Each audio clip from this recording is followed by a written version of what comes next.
আজকের বিষয় হলো যে জয় শ্রীরাম না বলার জন্য এই জনসাধারণের মানে বিশেষ করে সংখ্যালঘু মুসলমানদের উপর অত্যাচার করা হচ্ছে।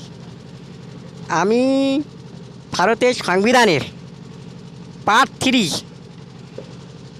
থেকে 35 নম্বর ধারার মধ্যে যে সংবিধানের যে ধর্মীয় মানে ধর্মীয় যে মৌলিক অধিকার সেখানে লেখা আছে যে তার সেই মানুষ স্বইচ্ছায় তিনি ধর্মান্তরিত হতে পারে, বলপূর্বক করে তাকে ধর্মান্তরিত করা যাবে না। এটা এটা এটা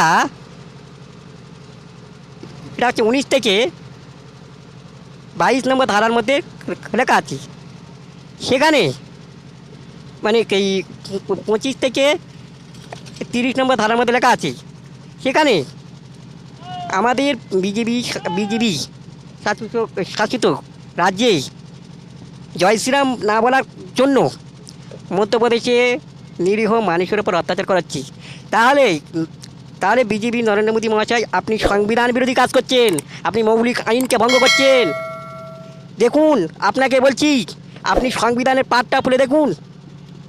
আমি আপনাকে চ্যালেঞ্জ দিচ্ছি এবং আমি সংবিধান পার্ট 3 মৌলিক অধিকারটা পড়ে দেখেছি যে ধর্মীয় মৌলিক স্বাধীনতা সে তার নিজের পছন্দ অনুযায়ী সে ধর্মান্তরিত হতে পারে, সে নিজের পছন্দ অনুযায়ী ধর্ম পালন করতে পারে। সেখানে বল প্রয়োগ করে ধর্মান্তরিত করা যাবে না। আর সেখানে জয় শ্রীরাম না বলার কারণে নিরীহ মুসলমানদের উপর অত্যাচার করা হচ্ছে মধ্যপ্রদেশে, উত্তরপ্রদেশে। কেন? আপনি কি সংবিধানকে বুড়ামো দেখাচ্ছেন?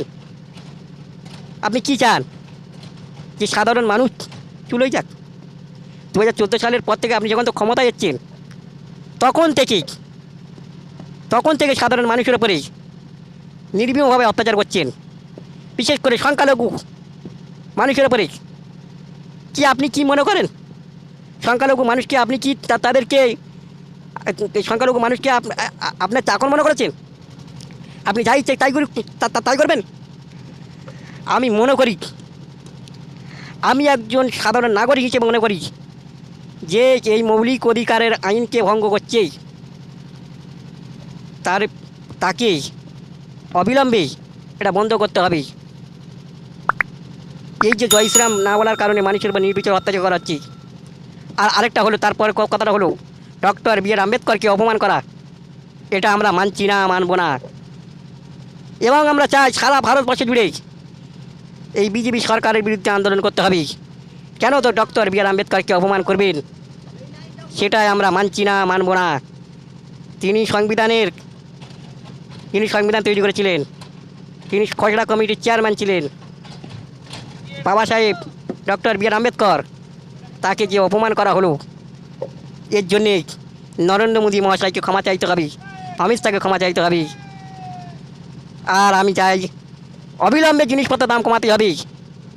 যদি জিনিসপত্রের দাম না কমানো হয়, সাধারণ মানুষকে বলবো আন্দোলনে নামুন। আমরা ধর্ম নিয়ে বাঁচতে চাই না। আমরা চাই পেটে দুটো খোরাক চাই, আমরা চাই মানুষ যাতে, সাধারণ মানুষ যাতে তেলে ডুমরে খেতে পারে। আজকে মানুষের পেটে খোরাক, তারপরে ধর্ম নিয়ে রাজনীতি করা চলবে না। রাজনীতি হবে অর্থ নিয়ে, রাজনীতি হবে কর্মসংস্থান নিয়ে, রাজনীতি হবে শিক্ষা নিয়ে। সেখানে নির্ভীকভাবে ধর্ম নিয়ে রাজনীতি করা যাবে না।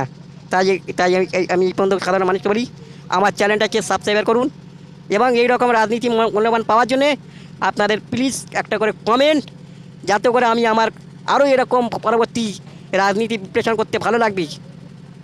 নমস্কার, ধন্যবাদ।